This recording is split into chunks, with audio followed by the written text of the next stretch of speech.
The fellowship anniversary program was not meant to be personal. It was scheduled weeks in advance, announced repeatedly, and organized with careful attention to structure. There were rehearsals, meetings, prayer sessions, and assigned duties. Everything was orderly, predictable, which was why Modupe did not expect it to affect her the way it did. She arrived early that Saturday morning, as she always did when she was on media duty. The hall smelled faintly of dust and disinfectant, chairs stacked neatly against the wall. She dropped her bag near the sound table and began setting up, moving with practiced ease. Temitayo arrived shortly after. She noticed him immediately, not because she was searching for him, but because she had grown used to noticing him without effort. He greeted her briefly, his tone polite, professional. Still, there was something different. Not distant. Measured. They worked side by side for hours, passing microphones, checking cables, adjusting sound levels. Their conversations were functional, efficient. And yet, the quiet between them felt less strained than before. Comfortable. During a short break, they stood near the back of the hall, sipping water. "You've handled things well today," Temitayo said. "So have you," Modupe replied. He hesitated, then added, "You seem lighter." She smiled slightly. "I think I am."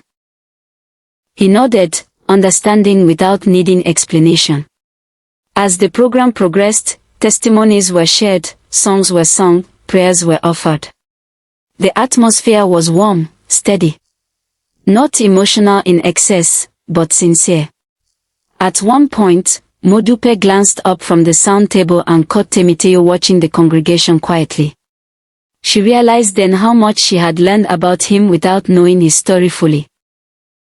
His restraint, his attentiveness, the way he carried responsibility without seeking recognition. It wasn't attraction that stirred in her. It was respect.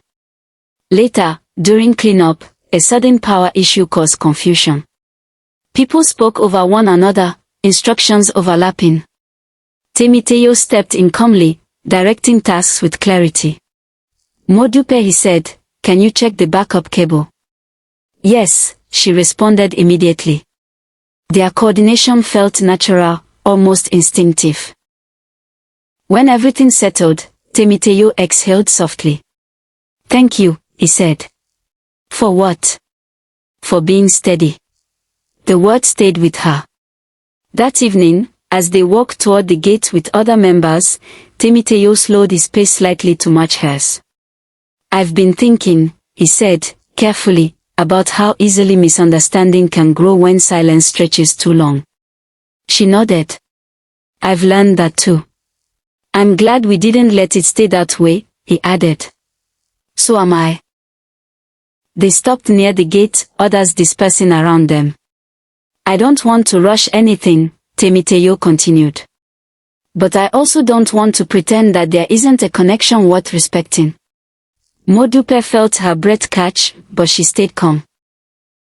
"I appreciate that," she said. "And I appreciate honesty." He smiled, small, sincere. "Good night, Modupe." "Good night, Temitayo." As she walked away, she realized something important. Closeness did not always demand more. Sometimes, it simply asked to be acknowledged. That night, she prayed quietly.